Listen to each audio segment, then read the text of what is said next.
एक गांव में एक गरीब किसान था जिसका नाम रामू था। उसकी फसलें हमेशा खराब होती थीं और वो अपने परिवार का खर्च चलाने के लिए बहुत मेहनत करता था। लेकिन उसकी चतुराई के किस्से पूरे गांव में मशहूर थे। एक दिन गांव में एक व्यापारी आया।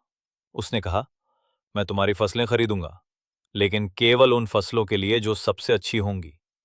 रामू ने सोचा, अगर मैं अपनी फसलें बेच दूंगा तो मुझे कुछ पैसे मिलेंगे।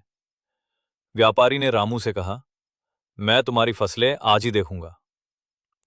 रामू ने तुरंत सोचा कि उसे कुछ करना होगा।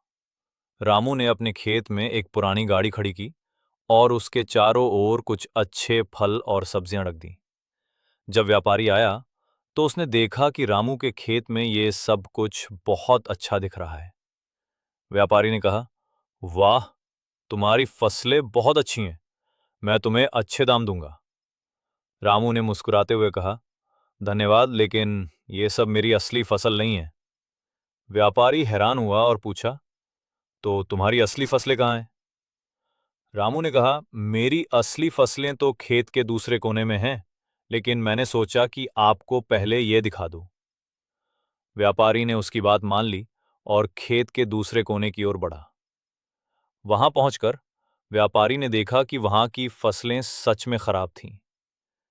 व्यापारी ने रामू की चतुराई की सराहना की और कहा, तुमने मुझे धोखा नहीं दिया, बल्कि अपनी चतुराई से मुझे समझाया कि कभी-कभी दिखावे में भी ताकत होती है। व्यापारी ने रामू से कहा, मैं तुमसे बहुत प्रभावित हूं। क्या तुम मेरे लिए काम करोगे, जिसके लिए तुम्हें अच्छी तनख्वाह मिलेगी? रामू ने कुछ देर सोचा और उसने हाँ कर दिया।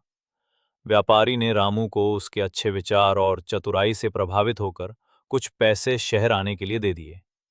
इस घटना ने सबको ये सिखाया कि चतुराई और बुद्धिमानी से हम किसी भी मुश्किल का सामना कर सकते हैं। रामू की चतुराई ने उसे न केवल पैसे दिलाए, बल्कि गांव में उसकी इज्जत भी बढ़ाई। कहानी का सार यह है कि चतुराई और बुद्धिमानी से मुश्किलें हल की जा सकती हैं। हमें हमेशा अपने दिमाग का सही उपयोग करना चाहिए और समझदारी से काम लेना चाहिए।